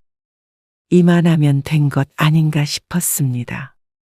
도대체 언제까지 자식 앞가림을 대신 해줘야 하나 답답했습니다.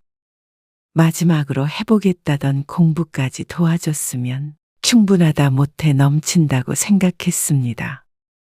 이 이상 바란다면 그건 아들의 욕심이었고 부모에 대한 마음이 조금도 없는 것으로 여겨졌습니다. 그러자 이번에도 아들에게 바톤을 넘겨받듯이 며느리가 연락을 해왔습니다. 평소엔 안부 연락조차 없는 며느리는 꼭 따질 때만 부지런했죠. 아버님, 저희 결혼할 때 작은 전셋집에서 시작했어요. 그런데 어떻게 어머님, 아버님은 집을 2개를 살 생각을 하셨어요? 저는 그때도 너무 서운했는데 아무 말씀 안 드렸잖아요.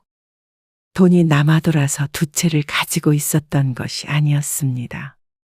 은행에 저축하는 대신 부동산에 저축한 셈 치고 마련했던 것이었습니다.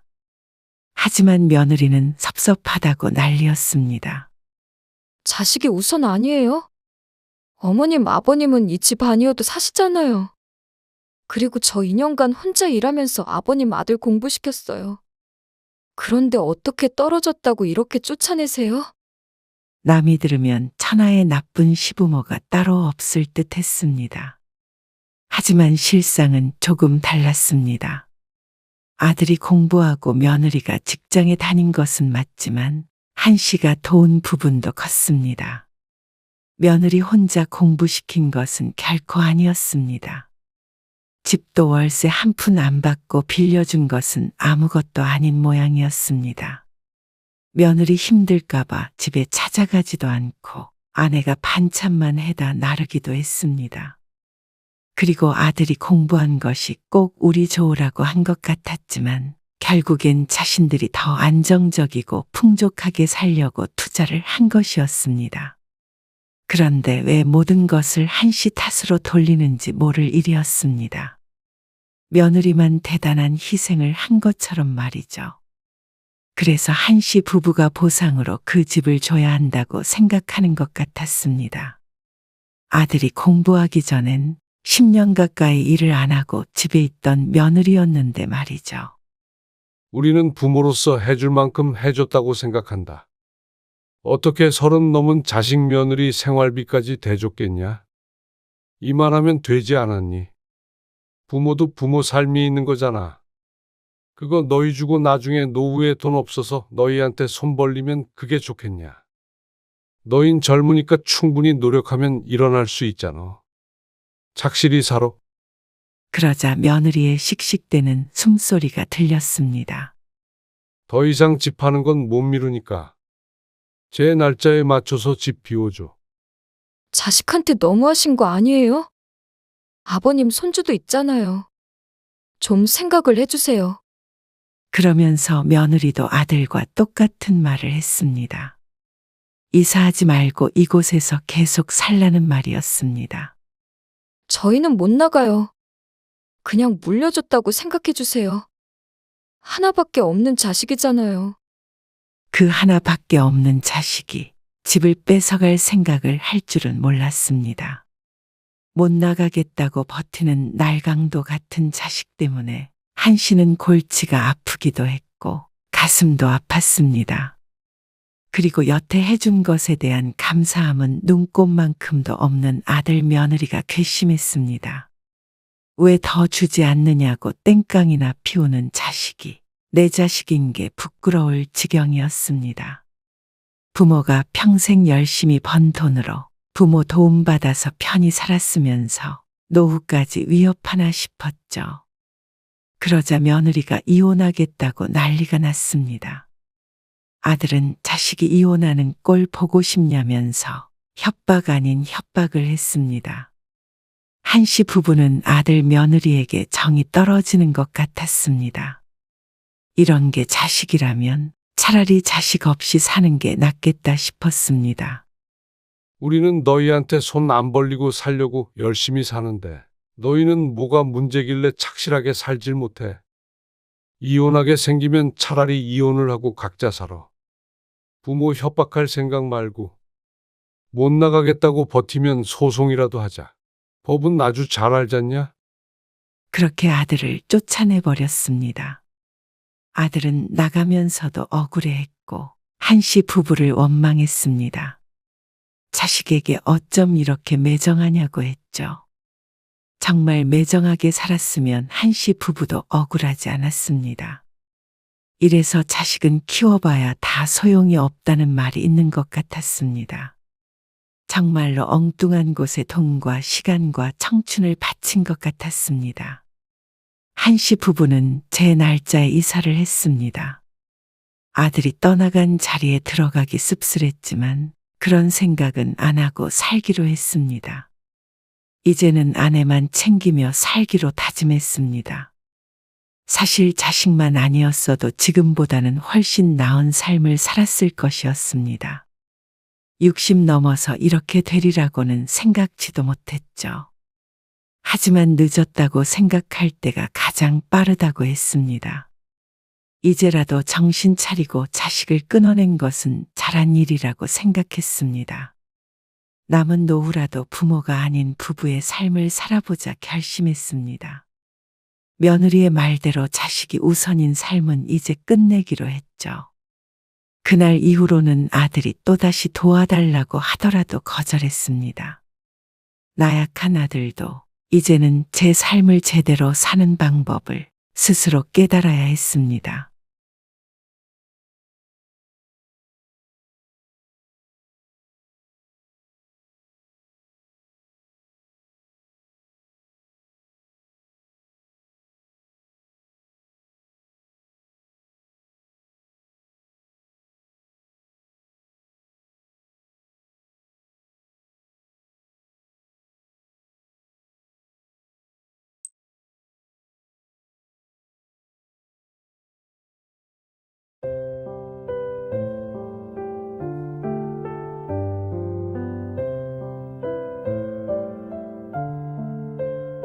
요즘 세상에 며느리한테 설거지 하라고 하는 시어머니가 어디 있어?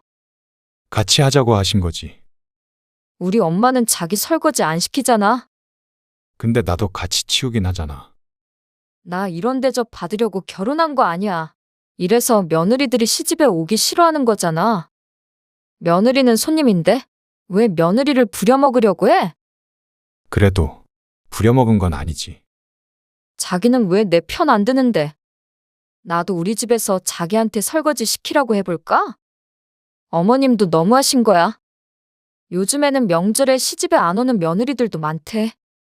그런데 나는 힘들게 애까지 데리고 오잖아. 그러면 그것만으로도 만족하셔야 하는 거 아니야? 오늘 이야기 속 주인공은 61세 임자영 씨입니다. 그리고 그녀의 아들 며느리에 관한 이야기이죠. 임 씨의 스스로 나이가 들어 꼰대가 된 것인가 깊은 고민에 빠졌습니다. 그 전까지는 몰랐지만 며느리를 보니 참 요즘 세대를 따라가기 힘들다고 느꼈습니다. 시집에 와서 어쩜 그렇게 편하게 있을 수 있는지 신기했습니다. 임 씨도 남의 집 귀한 딸 고생시키고 싶은 생각은 전혀 없었습니다.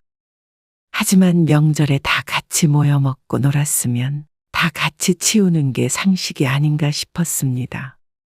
자신의 남편과 시아버지까지 분주히 움직이는데 어떤 생각을 가지고 있으면 혼자서 소파에 앉아 있을 수 있는지 신경줄이 참 굵다 생각하곤 했죠. 하지만 그것도 한두 해지. 몇 년이 지나도 며느리는 도무지 움직일 생각이 없어 보였습니다.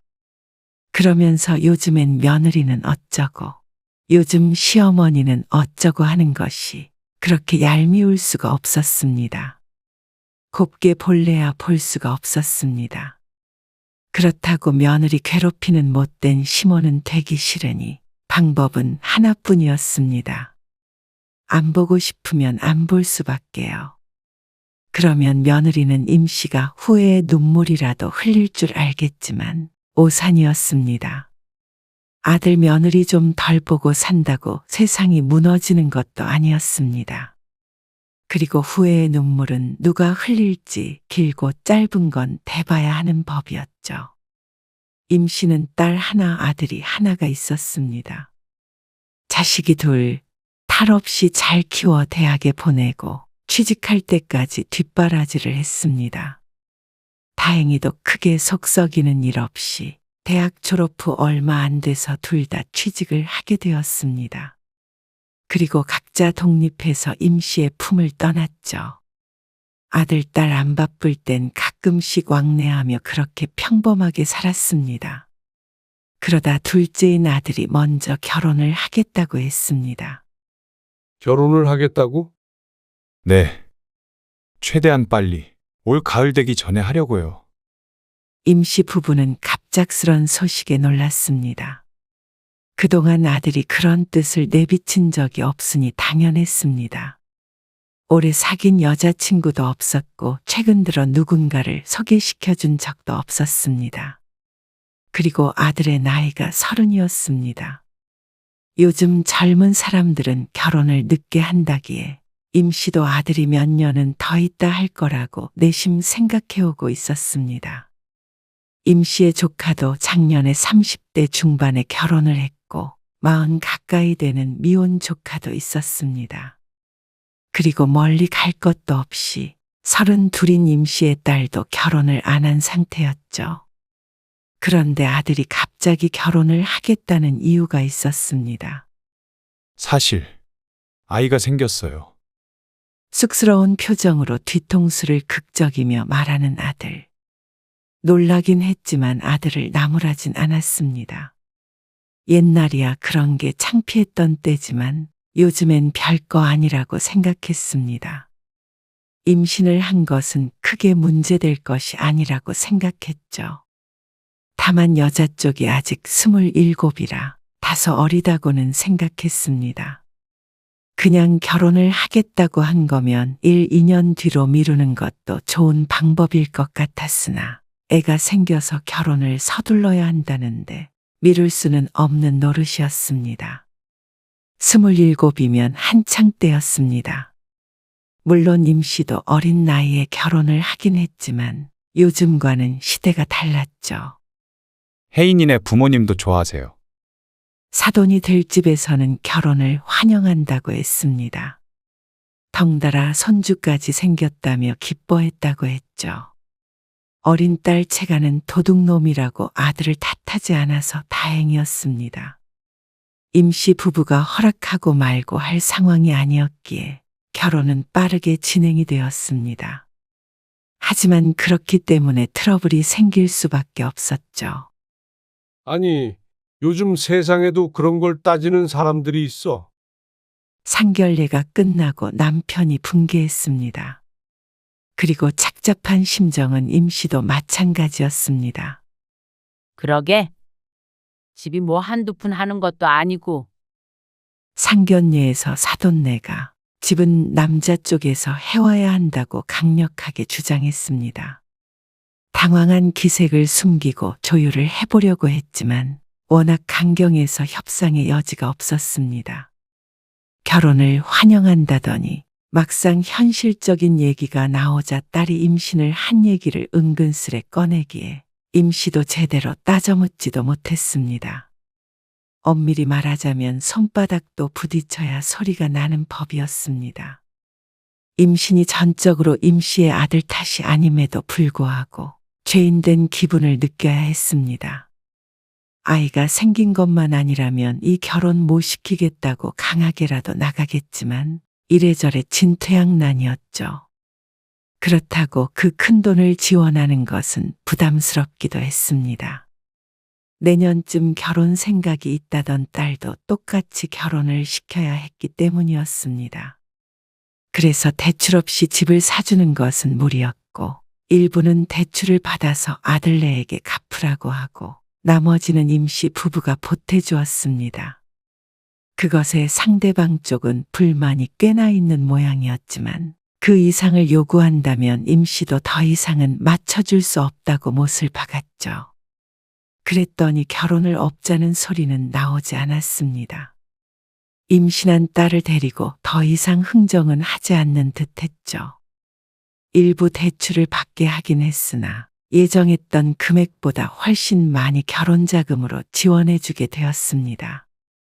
그리고 이듬해 딸도 결혼을 했고 똑같이 보탰죠.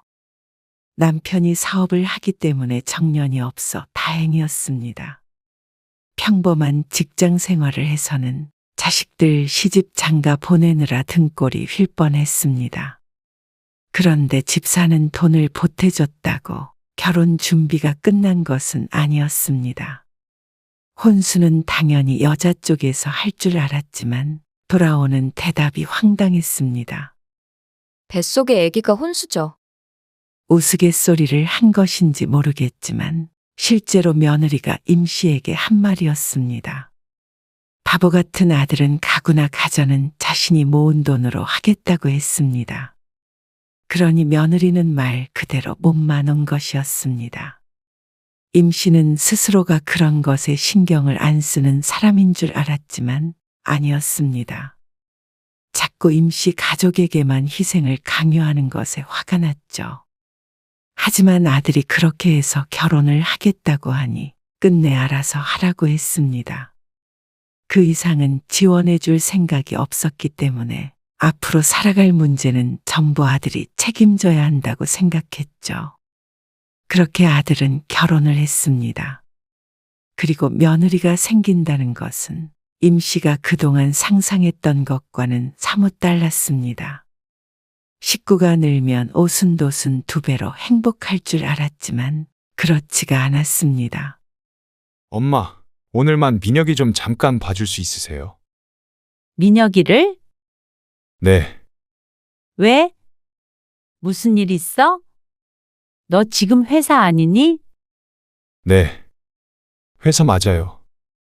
무슨 일 있는 건 아니고요. 혜인이 오늘 하루 쉬게 하려고요. 평일 오전에 아들에게서 걸려온 전화. 혜인이가 너무 힘들어해서요. 딸에게서 대충 얘기는 전해 들은 바가 있었습니다. 아들네 부부에게 요새 다툼이 좀 있다고 했습니다. 며느리는 결혼 준비를 하며 직장을 그만두었습니다. 임신을 했기에 잠시 쉬는 줄 알았지만 앞으로도 복직 계획은 없다고 했습니다. 임 씨도 50대 초반까지는 맞벌이를 했지만 그것도 아들네 부부가 알아서 할 문제라 그런가 보다 했습니다. 하지만 며느리가 독박 육아가 억울하다며 아들에게 불만이 많은 모양이었죠. 임 씨는 아들에게도 할 말이 많았지만 꾹 참았습니다. 지금 너희 아빠도 안 계셔서. 차라리 주말에 맡기면 아빠랑 같이 봐줄게. 아직 어린 애기라 안고 다녀야 하는데 임 씨의 허리가 그렇게 아이를 번쩍 들 만큼 좋은 상태는 아니었습니다. 주말에는 어차피 제가 있으니까요.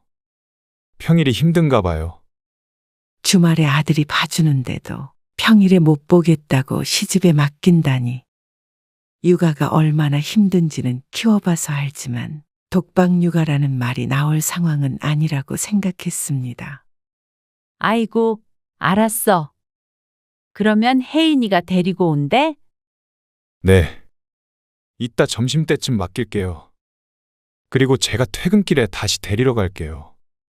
그래. 알았다.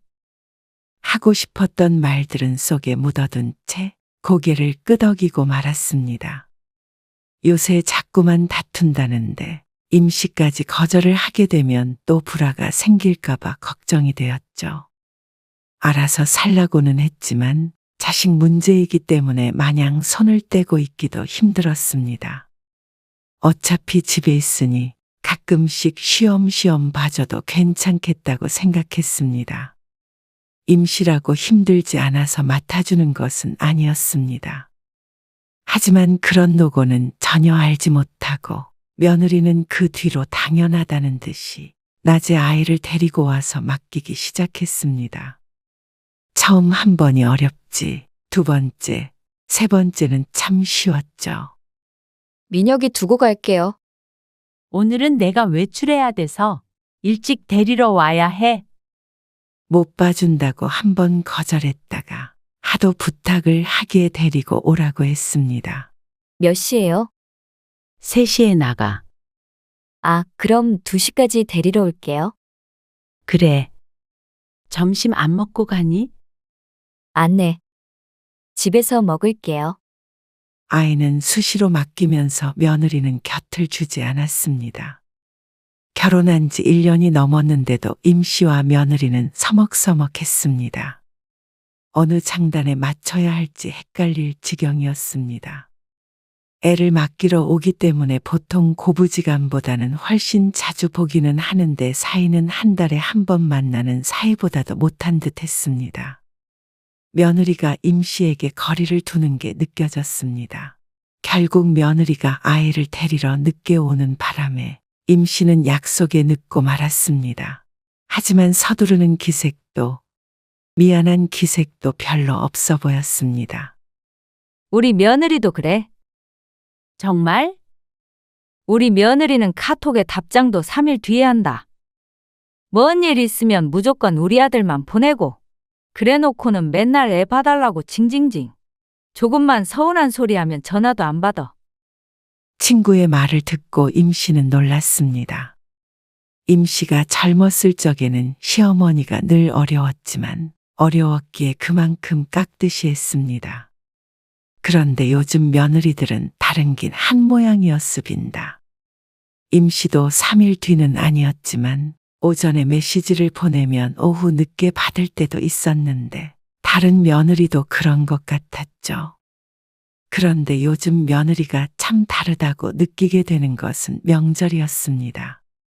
어떻게 시집에 와서 손 하나 까딱하지 않을 수 있는지 신기할 정도였습니다. 며느리 일 시키기 싫어 미리 음식을 준비해 두거나 혼자서 준비를 하곤 했지만 치우는 것은 같이 해야 한다고 생각했습니다. 이거 싱크대에 넣어라. 네, 두세요. 제가 들게요. 식사를 마치고서 임 씨와 남편 그리고 아들이 분주하게 움직였습니다.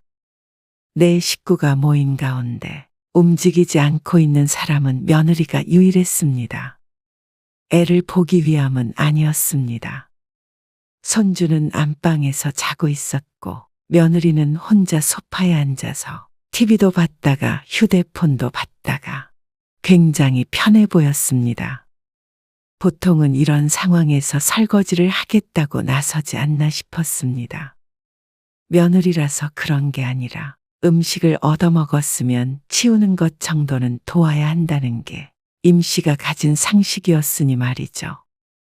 그래서 임 씨의 남편과 아들, 딸들은 설거지를 잘했고 그걸 이상하다고 생각하지 않았습니다. 오로지 며느리만이 공주님처럼 앉아 있었습니다. 맨 처음 명절에 왔을 때는 낯설 테니 시키지 않았는데 지금까지도 함께 치우려는 신용도 하지 않았습니다. 이런 생각을 하는 임 씨가 스스로 꼰대인지 돌아보기도 했습니다. 나도 모르는 사이에 옛날 사고방식을 며느리에게 대입을 하나 싶었죠. 그래서 아들네가 가고 2시간 뒤 온 딸에게 물었습니다. 너희 시집에서 명절에 설거지 하니? 요즘에 며느리들은 설거지 잘 안 하나? 설거지? 당연히 내가 하지. 이서방은? 같이 치우는데 어머님이랑 아버님 쉬시라고 하고 대신 음식 준비는 어머님 아버님이 하셔. 난 옆에서 좀 거들기만 하고. 그래? 그렇지? 설거지는 하지? 당연하지. 그러면 음식도 어머님이 하고 설거지도 어머님이 해? 별스런 질문을 들었다는 듯이 대꾸하는 딸을 보자 임 씨는 안심이 됐습니다. 임 씨의 생각에도 그게 맞았습니다. 임 씨가 꼰대가 아니라 임 씨의 며느리가 독특한 것 같았습니다. 그래서 아들네 부부가 왔을 때 한 번은 앉아있던 며느리에게 같이 치우자는 식으로 이야기를 한 적이 있었습니다. 저 민혁이 때문에요. 며느리는 멀쩡히 있는 아이를 데리고 아예 방으로 들어가 버렸습니다. 황당해하는 임 씨에게 아들이 민망한 표정을 지으며 말했습니다. 제가 2배로 치울게요. 2배고 3배고 중요한 것이 아니었습니다. 나중에 둘이 하는 얘기를 들으니 더 가관이었습니다. 요즘 세상에 며느리한테 설거지 하라고 하는 시어머니가 어디 있어? 같이 하자고 하신 거지. 우리 엄마는 자기 설거지 안 시키잖아. 근데 나도 같이 치우잖아. 아들의 말에도 며느리는 한참 동안 불평을 했습니다. 기분이 나쁘다는 것이었습니다. 시모가 공주님의 심기를 거스른 것이었죠. 나 이런 대접 받으려고 결혼한 거 아니야. 이래서 며느리들이 시집에 오기 싫어하는 거잖아. 왜 며느리를 부려먹으려고 해? 부려먹은 건 아니지. 자기는 왜 내 편 안 드는데? 나도 우리 집에서 자기한테 설거지 시키라고 해볼까?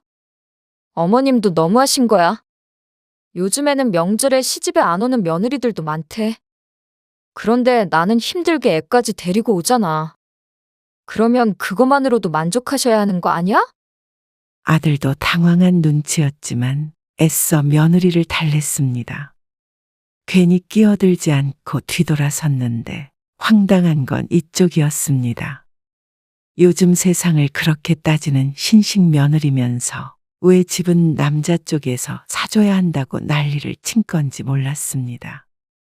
말과 행동이 다르고 그때그때 자기 편한 대로 하는 게 요즘 사람들의 특징인가 싶었습니다. 올 때마다 밥을 그렇게 차려주는데 어떻게 설거지 한 번을 하겠다고 나서지 않는지 몰랐습니다. 나이가 어려서 그런가 싶었지만 이제 곧 30인 애 엄마였습니다. 미성숙한 것이 아니라 인성의 문제가 아닌가 싶었습니다. 고부관계를 떠나서 사람과 사람의 관계인데 시집이라면 선부터 긋고 보고 며느리이기 때문에 부당한 대우를 받는다고 생각하는 며느리가 임시도 불편했습니다. 또 아예 시집을 멀리 했다면 모르겠지만 공휴일에 어린이집이 쉬는 날이면 늘상 애를 맡기기 위해 임시를 찾고 애 보면서 밥하기 힘들다며 반찬도 가져가는 며느리이기 때문에 임시가 더 화가 나는 것이었습니다. 지난번에 싸주신 김치, 젓갈 냄새가 좀 많이 나더라고요. 성준이 아빠가 젓갈 들어간 걸 좋아해서 그래. 그래도 좀 심해요. 임시는 한숨이 나왔습니다. 그래놓고는 김장김치는 야무지게도 챙겨갔습니다. 사 먹으면 비싸다고 말이죠. 요즘 시어머니 되기가 이렇게 힘든가 싶었습니다. 손주도 봐줘야 하고 음식도 해다 바쳐야 하고 설거지도 해야 하니 말이죠. 아들도 처음엔 안 그러더니 점점 며느리 따라 변해가는 듯했습니다. 아무래도 가정이 평화로운 방법을 스스로 찾아가는 듯했습니다. 며느리에게 직접 연락하면 안 좋아하고 찾아가는 건 더더욱 질색해서 며느리에게는 밥상 한번 받아본 적이 없었습니다. 요즘 고부관계가 이렇게 일방적이라면 임시도 싫었습니다. 아들 가진 게 죄가 아닌데 왜 시모가 무조건 며느리에게 굽혀야 하는지 몰랐습니다. 며느리가 고생하는 옛날 문화도 잘못됐지만 작금의 문화도 무언가 비정상이 된 듯했습니다. 며느리에게 뭐 하나라도 시키면 앞뒤 꽉 막힌 노인네 취급하며 욕했고 며느리를 공주처럼 떠받들어 줘야 했습니다. 그래서 명절에 다시 아들네가 왔을 때는 생각을 고쳐먹었습니다. 저희 왔어요. 왔니? 네. 요리하고 계세요. 장을 하나 덜 본 게 있어서 다시 마트에 다녀왔더니 시간이 좀 늦었네. 아들 며느리는 자연스레 거실에 자리를 잡고 앉았습니다. 분주하게 움직이는 임시를 신경 쓰는 건 남편뿐인 듯 했죠. 음식 준비가 덜 됐는데도 거들겠다는 인사치레조차도 없었습니다. 원래 그런 줄은 알고 있었지만 참 허탈했습니다. 그래서 식사를 마친 뒤에 임씨는 앉아있는 상태로 아들 며느리에게 말했습니다. 치우는 건 너희가 치워. 네? 같이 치워주던 아들도 어느샌가 손을 놓았습니다. 그러니 치우라는 말에 당황했죠. 너희 둘이 설거지해. 이거 차리느라 힘들었으니까. 단도직입적으로 말하자 아들이 며느리 눈치를 봤습니다. 며느리 표정이 좋지 않았습니다.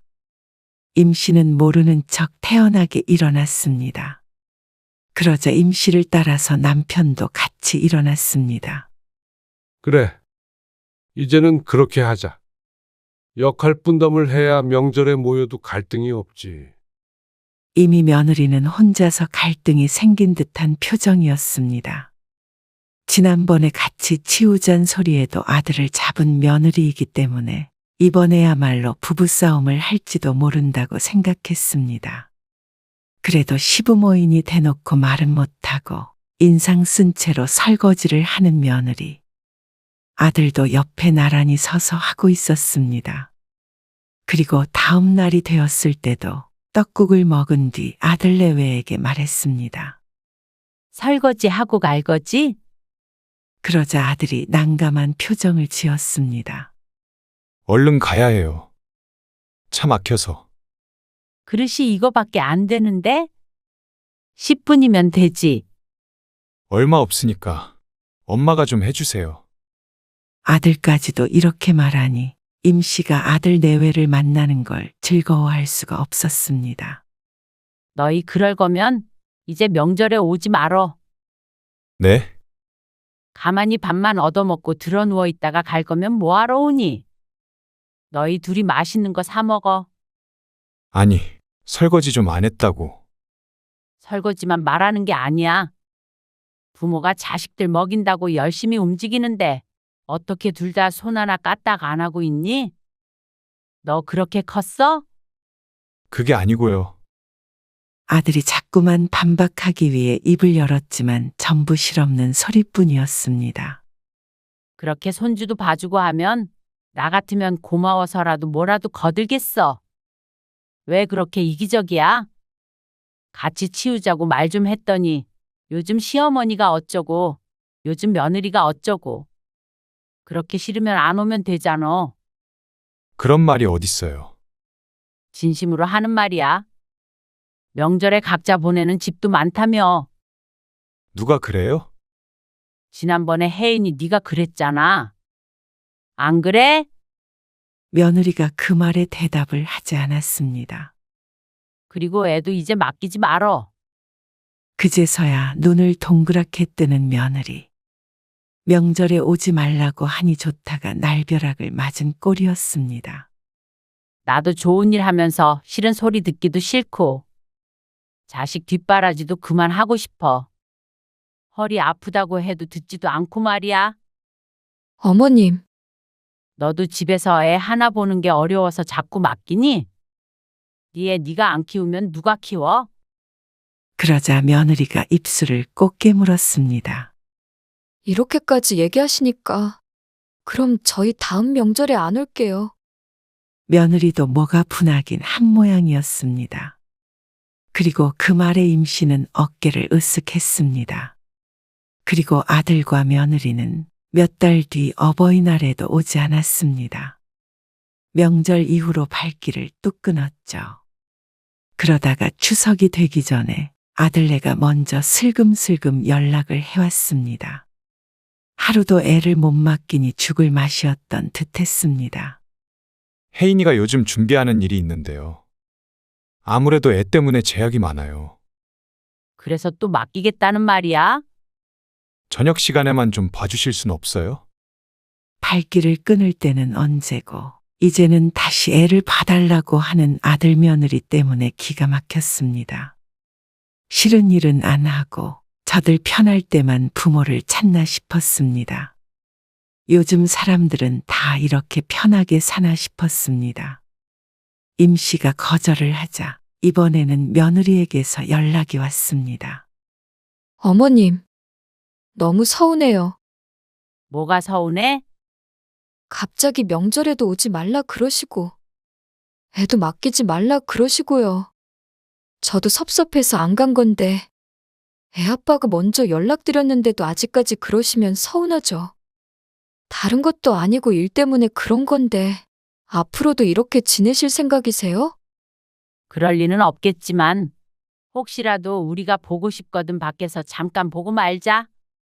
그러니까 민혁이는 절대로 봐주실 수 없다는 말이죠. 말투가 꼭 네가 그렇게 나오면 어떻게 되나 보자 하는 듯 했습니다.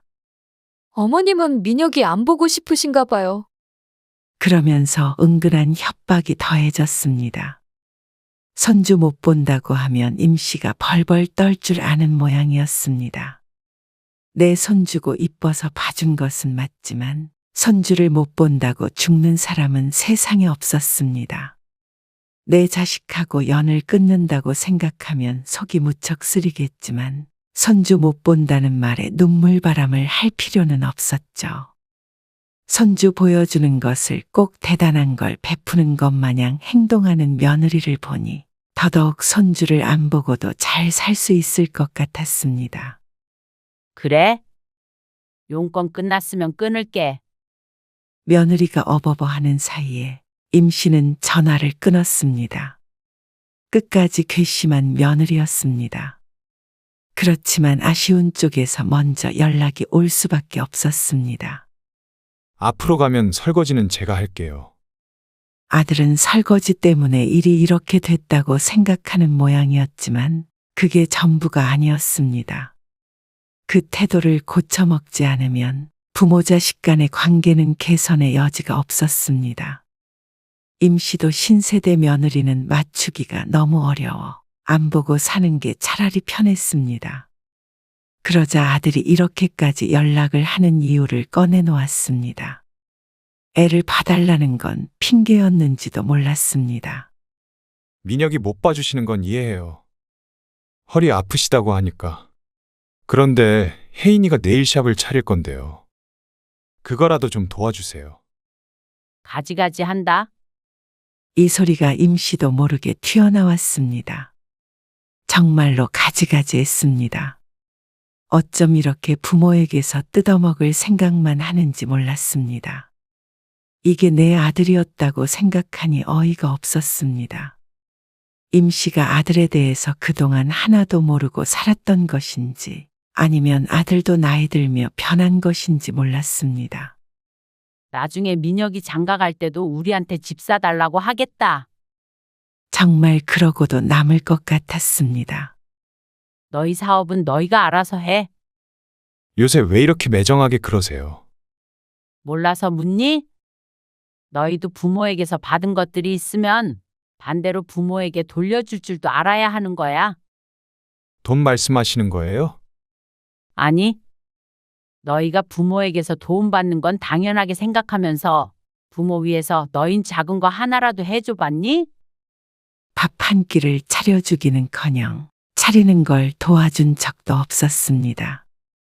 허리 아프다고 했을 때 괜찮은지 물은 사람도 하나 없었고 말이죠.